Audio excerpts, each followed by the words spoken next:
we got our first story, which is the coal miners. Now, there was a lot going on in the last couple of weeks, and I hadn't even heard that the Warrior Met coal miner strike ended. This was the longest running strike in the United States. The guys in Alabama, I remember. Didn't know what was happening. Well, many people didn't, but like these guys marched all the way from Alabama to Wall Street, like literally. And then they had their big protest and day on Wall Street. So Hamilton Nolan, who's one of the better writers out there for in these times, the end of the Warrior Met strike and the utter failure of the democratic imagination. Now, I like Hamilton a lot, but he is certainly an optimist for the Democratic Party, though he is also a realist. He is one of these people I feel that wants to see the Democratic Party do better, but also understands that they're probably not in a position to do better. And he's at least doing a fair post-mortem assessment to show, hey guys. So here's where we're at. After almost 2 years on the picket line, hundreds of mine workers of America members, United Mine Workers of America members who've been on strike at Warrior Met Coal in Alabama have offered to go back to work. They still don't have the fair contract they sacrificed so much for.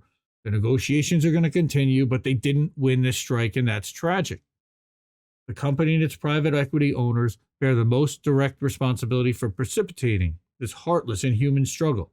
But if you're looking for a meaningful place to focus your rage over the way that this strike has turned out, look directly at the Democratic Party. Why?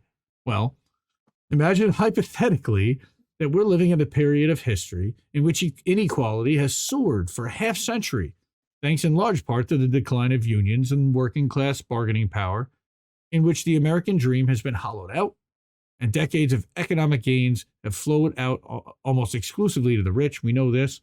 Thank you very much, Bernie Sanders, in which poorly designed free trade policies supported by Democrats have sucked middle America dry of once abundant blue-collar jobs. All right, in which the obvious failures of neoliberalism to rectify this situation have soured millions of once reliable blue voters on the Democratic Party and tempted them into a Republican Party that offers easy scapegoats for systemic problems, in which this toxic lack of opportunity paved the way for a xenophobic, lying narcissist to spend 4 years in the White House on the strength of racist fables about making America great again. Well, again, I still argue with some of those points, but that's pretty generally okay. Imagine further that after those dark 4 years, Democrats were back in power, and that they had a leader who proclaimed himself the most pro-union president of our lifetimes. Okay, and that he also led a party that fretted continuously about how to win back working class voters from the clutches of Trumpism.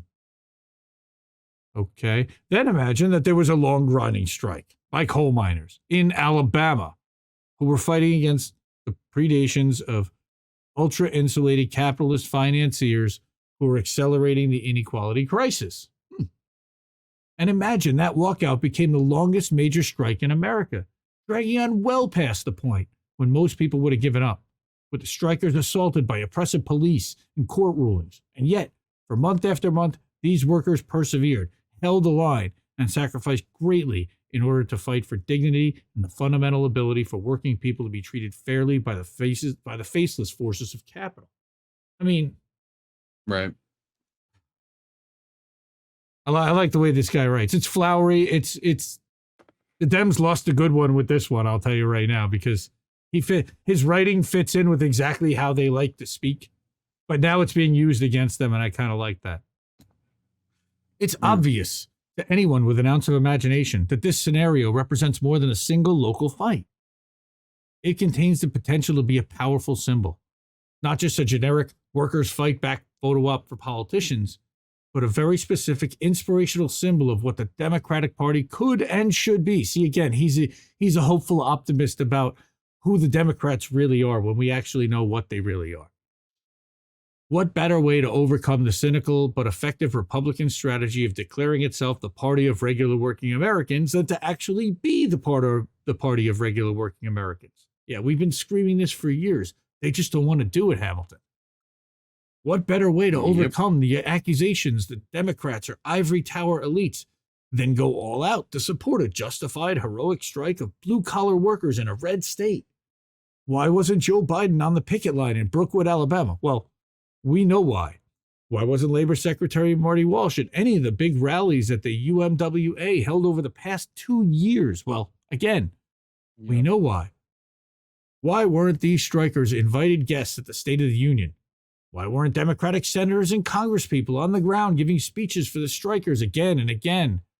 Bernie Sanders can't be expected to single-handedly drag the entire Democratic Party to the promised land, except that know that he's the strike killer. He doesn't actually do that, Hamilton. Supposed to be out here doing. Come on. What he actually does is he's the one that goes in at the end of a strike and puts his arm around the workers and goes, "Oh, you fought the good fight. Now you got to go back to work. I'm very sorry." But Congress says no.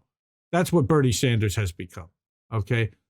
Where was everyone, though? But not just Bernie. He's saying, where was everyone? Where were the ads rallying national support that should have blanketed America before the midterm elections? Why did Democrats let this potent symbol slip through their grasp? Well, because they don't like labor anymore. Well, the question is, did they ever really like labor? And the utter failure to harness the political potential of the Warrior Met strike is not the most important failure here. That would be the failure to support the substance of the strike. Why? Because this was not just some missed photo op for Democrats. This was an instance in which Democrats failed to support what should be the core platform of the Democratic Party. Again, back with this is kumbaya, what the Democrats should be, but they're never going to be, Hamilton. This is why we're independent. Yep. What are the only institutions that can bring together the people of different races and political persuasions in the Deep South? Well, nothing anymore. Unions, except unions. What is the key to rolling back our inequality crisis? Unions. How do you start to change the electorate in deep red states and open their eyes to worker power? Unions. Well, what do unions need to advertise themselves to people unfamiliar with their power?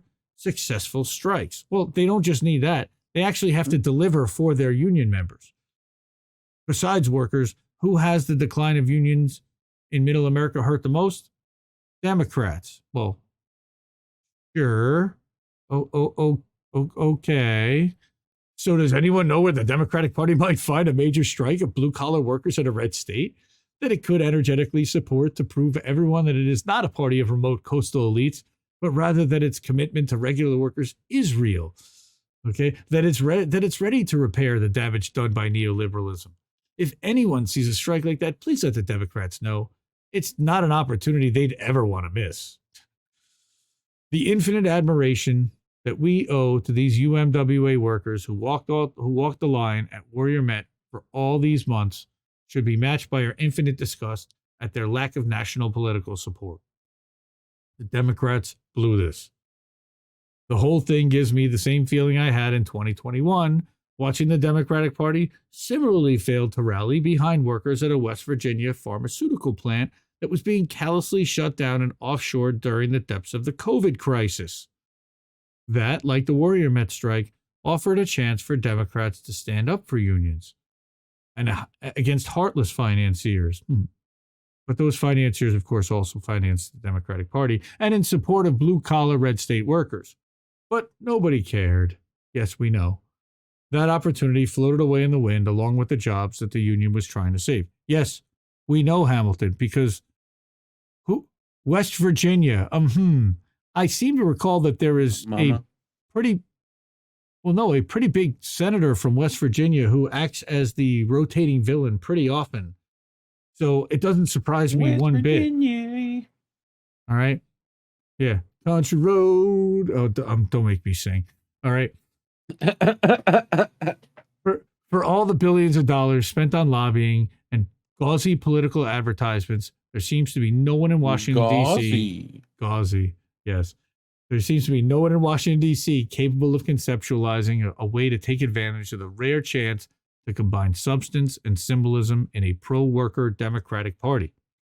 Because it doesn't exist, Hamilton.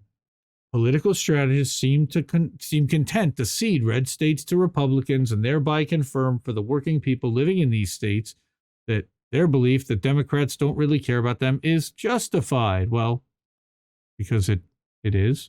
The Warrior Met strikers made labor history in Alabama. They may still make some material gains as their negotiations continue, but the lack of political vision by the Democratic Party establishment means that a priceless chance to shake off the boring Fox News-style polarization of our politics has slipped away. Do better next time, you oblivious cowards. Ooh. They will. Is the problem. No, this is Alabama. who they are. This is who they are. He does not want to recognize that. And he even acknowledged, oh, look, in 2021, they did that. Yes, because this is who they are, dude. This is why we have to bail. This is why we need to go independent to form some type of a third-party apparatus to vote for anyone but Democrats and Republicans, if for no other reason than to give them the finger and tell them that they are not going to get our vote anymore, and they're not going to control the purse of the United States anymore. Like, this is enough.